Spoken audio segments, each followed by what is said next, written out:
Welcome back to Roaming with Restless Women. I have the lovely Munisteri. I knew I was going to mess that up. That's okay. Munisteri. She is a writer and educator, traditional Chinese medicine practitioner, and a mother whose life spans conflict zones, indigenous communities, and the performing arts. A former combat analyst, teacher, trainer, sun dancer, martial artist, and professional choreographer, dancer, singer, actor. Her work bridges inner and outer worlds. Very accomplished, obviously. She's a graduate of Georgetown's School of Foreign Service, Massey University, and received her diploma in traditional Chinese medicine and acupuncture in New Zealand. She helped establish clinics in a few countries and is a specialist in treating post-trauma reactions. In 2018 and 19, Joe trained with the Shaolin at Yun Tai International Martial Arts Training Center in Henan Province, China. She was the first foreign female to be awarded for her efforts by the Shaolin at Yun Tai. Her technical research and writing has been published internationally, and she has lived and worked with diverse cultures and in diverse landscapes across the globe, from Maori and Aboriginal communities to indigenous groups in North America and Southeast Asia. She's an award-winning artist and storyteller. She's the author of Traveling Off the X and Traveler Between Worlds, along with two original poetry collections, Kismet and Clash Poems from Conflict Zones. Her work reflects the lifetime of exploration, resilience, faith, and cross-cultural experience. Welcome, Joe. It's great to have you. Thank you for the invitation, Julie. I appreciate it. I am so excited to have such a world traveler. I love traveling myself. So tell me about how you found yourself exploring all of these different things in all of these different geographies. What was the catalyst for that? The catalyst partly was I grew up traveling with my family because of my father's work. We moved 13 times before I was 11 in a number Wow. of different countries. And I'm the oldest of six in my family of origin, and all six of us were born in different places. I'm also, my parents are first generation Italians, Americans, so I'm first generation born in the United States on my father's side of the family. So grew up with different cultural background as well.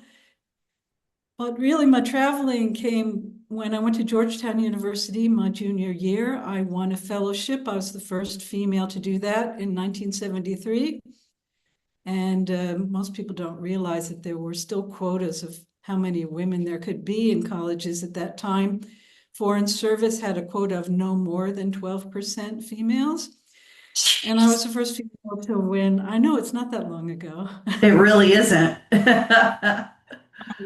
And I was the first female to win the Circumnavigators Fellowship. It was a full fellowship to travel behind the Iron Curtain at that time, and to a Wow. number of Okay. countries by myself. That was part of the conditions. And so that started really my travel. And then because of work, I traveled in the performing arts. I traveled in the United States, regional theaters. I worked for San Jose Cleveland Ballet. I worked in Delaware. I worked many places in the States and in the UK, Edinburgh Festival Fringe, and in London.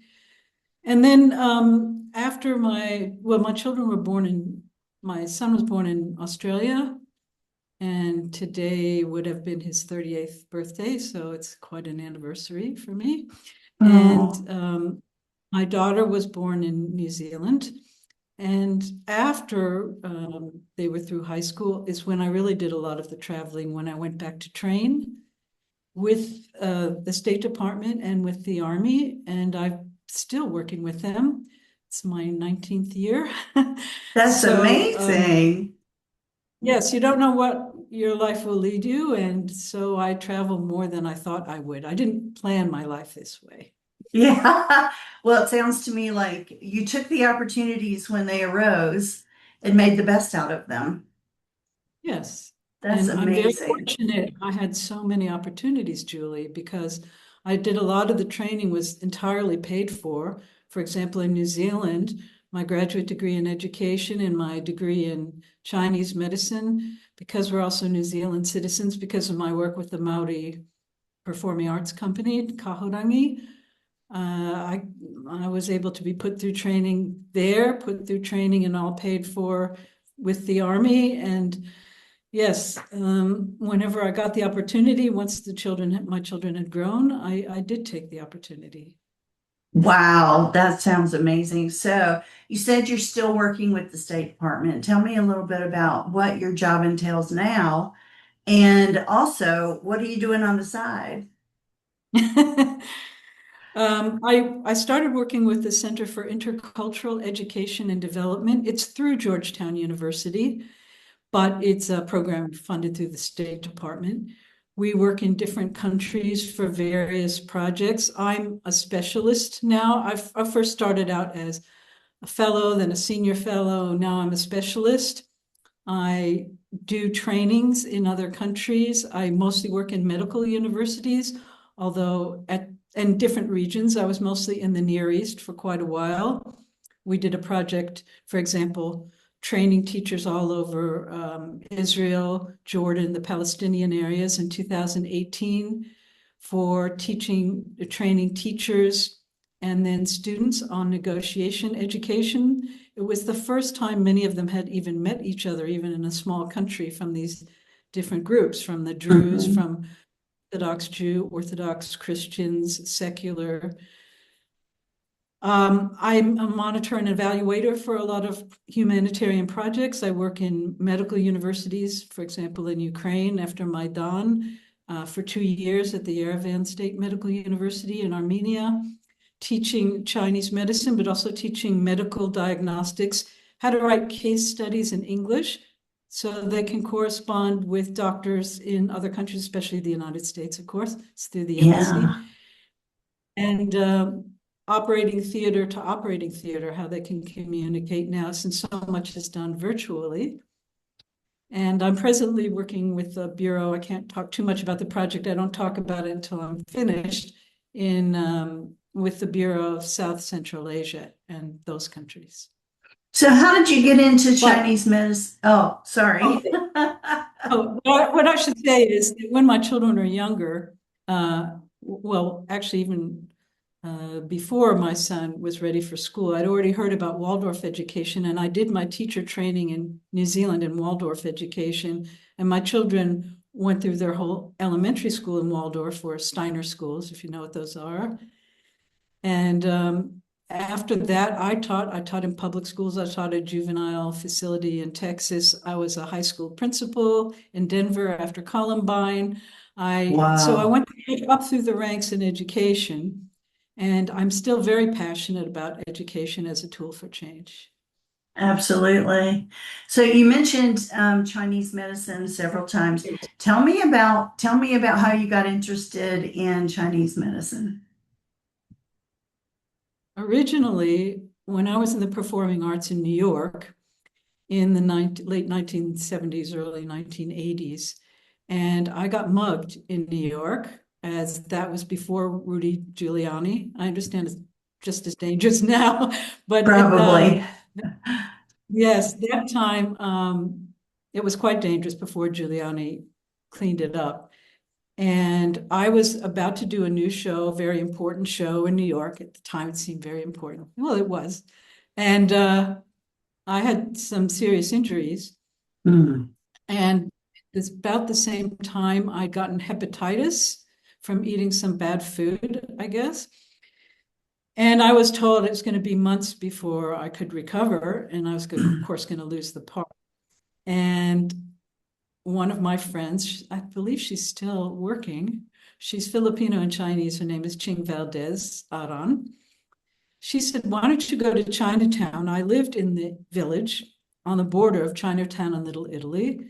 And she gave me the name of a doctor to go see there. She said, "Just get an opinion." I'd never even heard about Chinese medicine before that. I was in my 20s. So I went, and she was very amazing. Her name is Lilian O, Dr. O. And she told me many things as well about to change about my lifestyle, about my diet, gave me a series of acupuncture treatments, and I was really all recovered, I'd say, within 2 to 3 weeks. Wow. As opposed to what? They said months? 6 months. Yeah. Oh my goodness. Mhm. Wow. So I And totally she, get why you would go that way. yes, and she told me, because at the time when she told me this, I thought there's no way, but she said, I think you would be really good at this profession. You should consider a change of profession.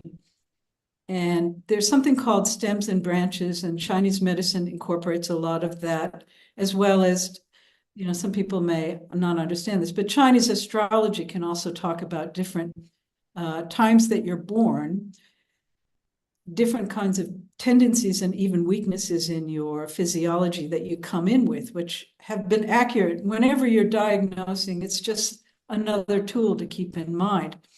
And she told me you're born year of the snake and all this kind of details about that. She said, this is your life path means that you're going to go into Chinese medicine. At that time, I put it in the back of my head and said, I don't think so. But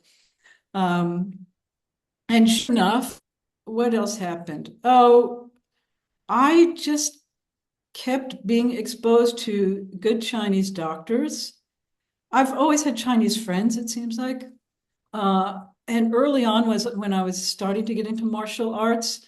I heard about the Shaolin and I heard about special training. But I just want to tell people, it took 50 years almost to actually get to China. Oh, But wow.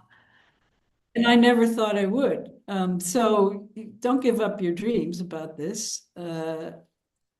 Anyway, when I was in uh, as a sun dancer, that's a whole nother story we probably don't have time for, but I met Doc Ron Rosen on the Rosebud Reservation during Leonard Crodog's Sundance, and he had a tent where he was doing acupuncture, and he started training me in auricular acupuncture first, because the ear mirrors the whole body with meridians. And at the time I was in Australia, I'd gone over the Sundance because we had some problems locating stolen children. I worked a lot with the Ooh, Aboriginal yeah. population finding stolen children. And we invited him over to the United States. He trained a lot of the Aboriginal elders I worked with, as well as trained me, and I was his assistant. And that's sort of how it started until I formally went to medical school. Wow, that's amazing.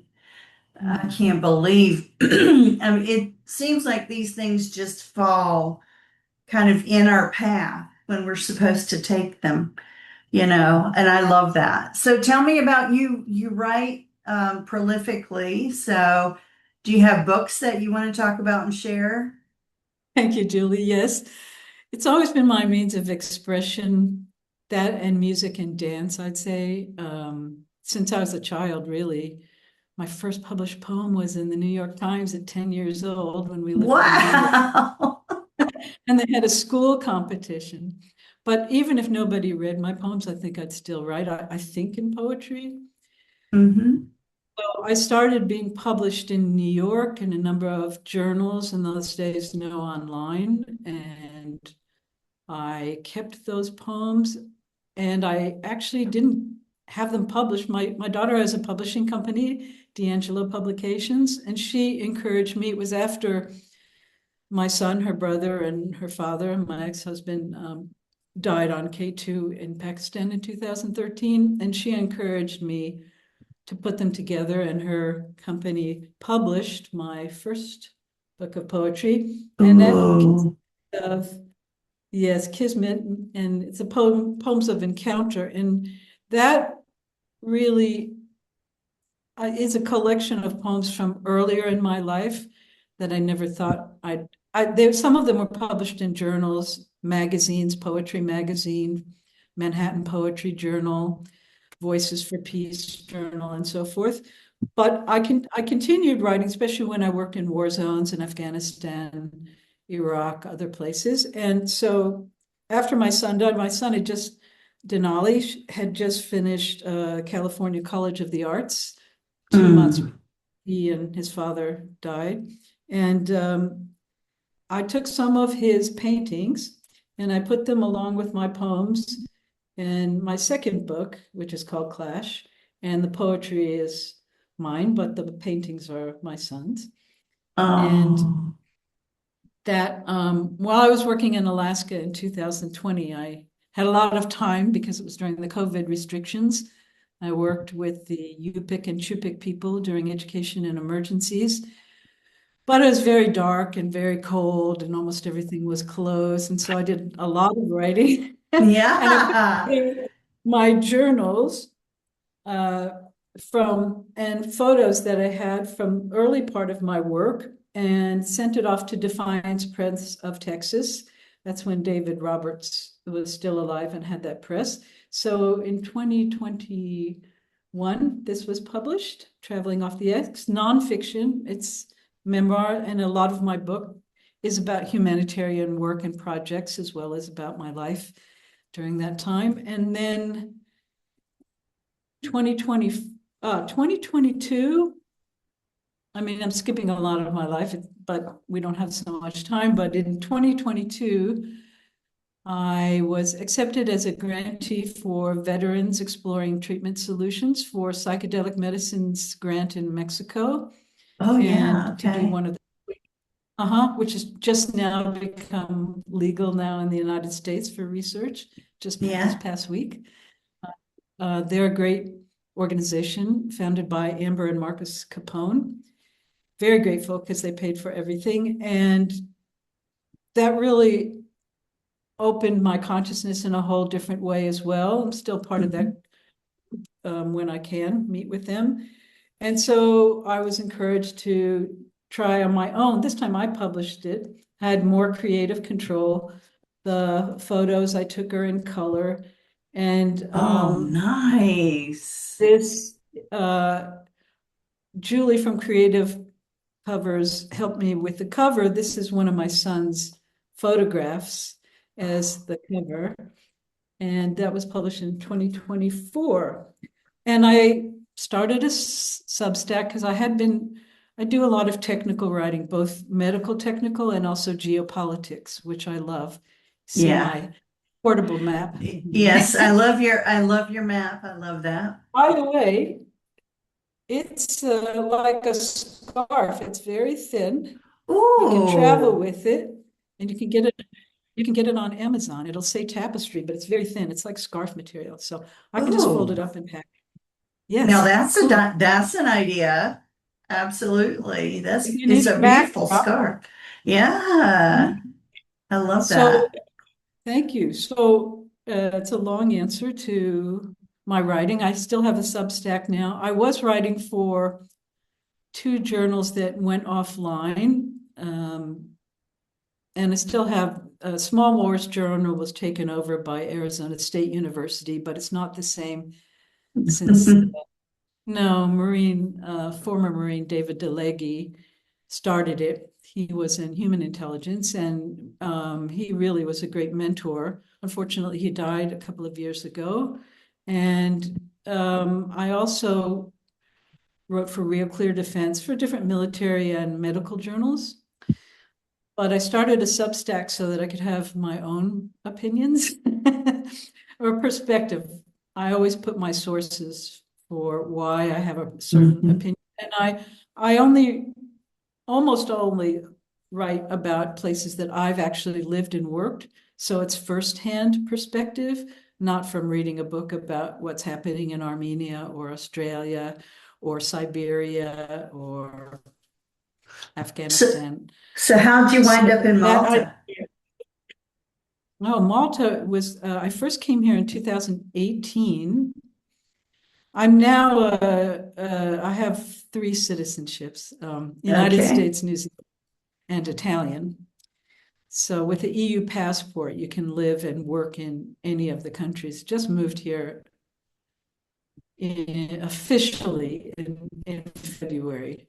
But I've been living in Sicily, work based from Sicily last year.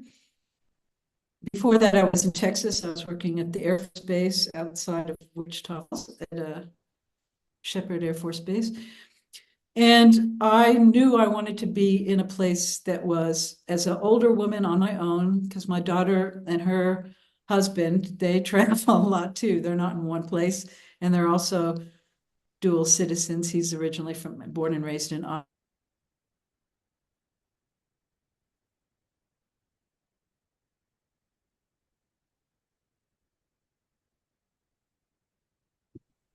Are we almost out of time? Is that what's happening? No, apparently we have an internet issue, but that's okay.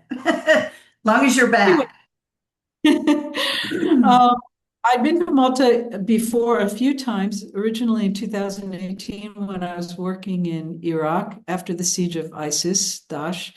I was working at the Catholic University in Arbil.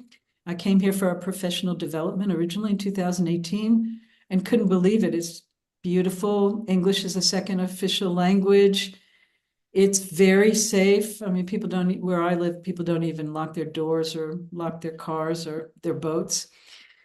And it's by the sea, has a Mediterranean climate, good food, and you can live on your Social Security here if you're Not frugal, bad. Not bad. at least for now.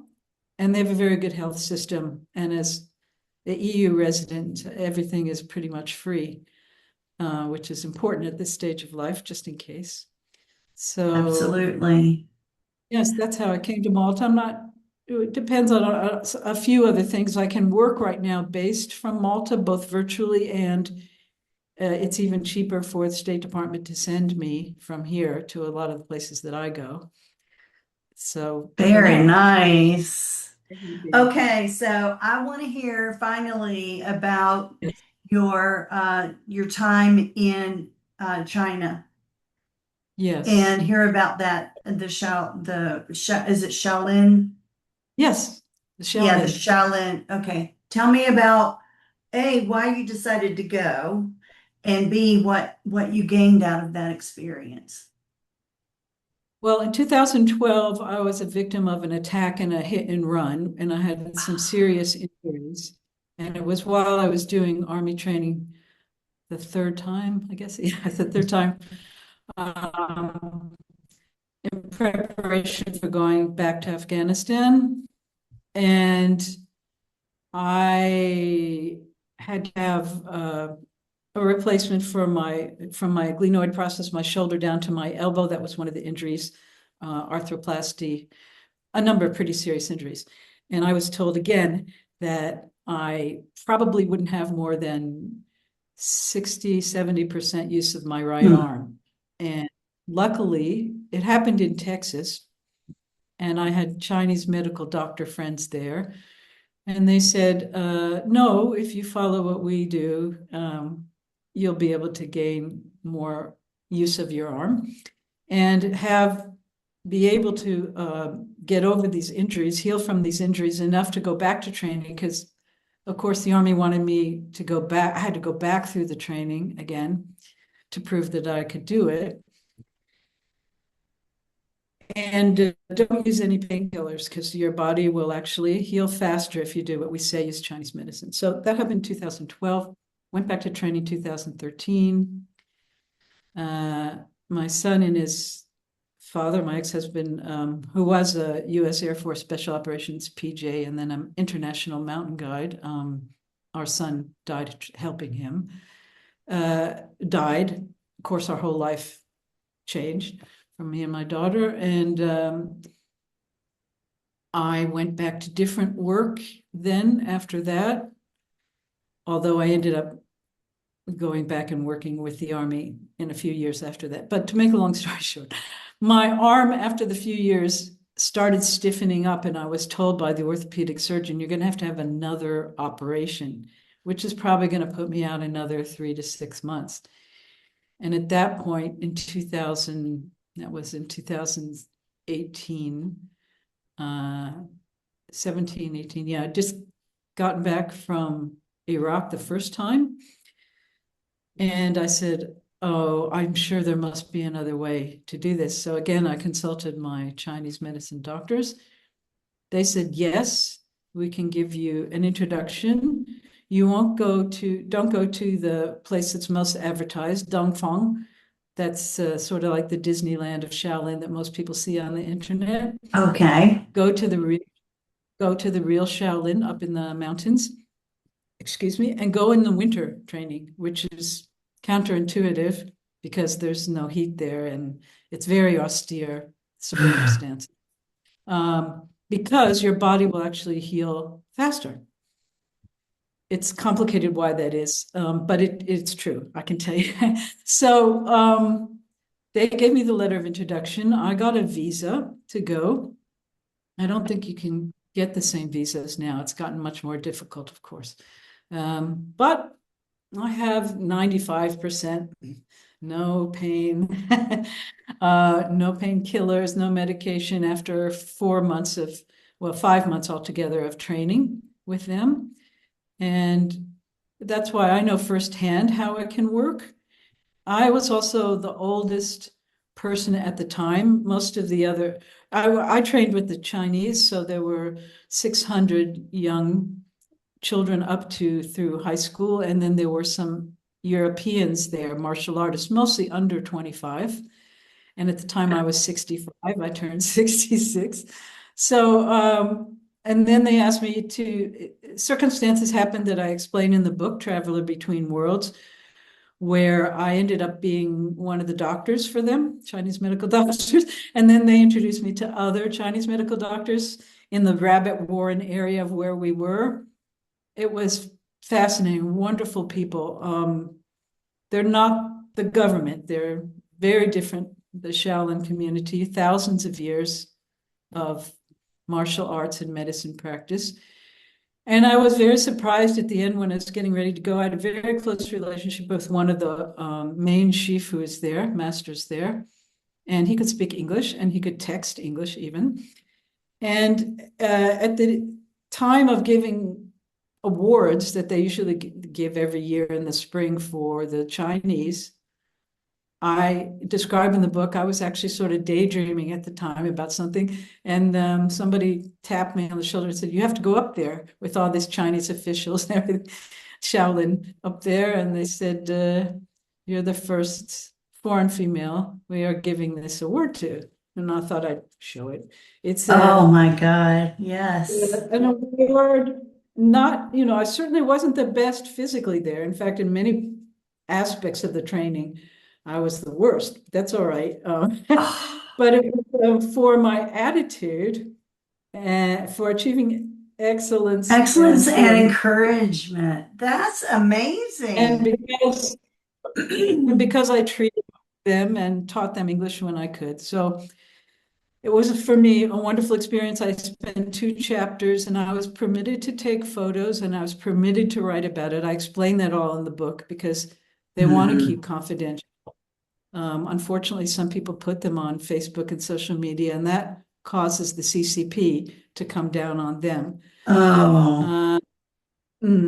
But every place I've gone, no matter if it's a conflict zone in some of the worst areas in terms of war, poverty, deprivation, I've been fortunate to meet at the time. I mean, I've also met and had some terrible experiences, including my good teammates killed and my local national colleagues, especially when we worked for girls' education in those countries. Many people did not want, and they killed us for doing so. And I'm still alive, so I wrote about them in these books as well to honor them, and so that people understand a little bit more about what's at stake here if we lose our freedoms, especially as females.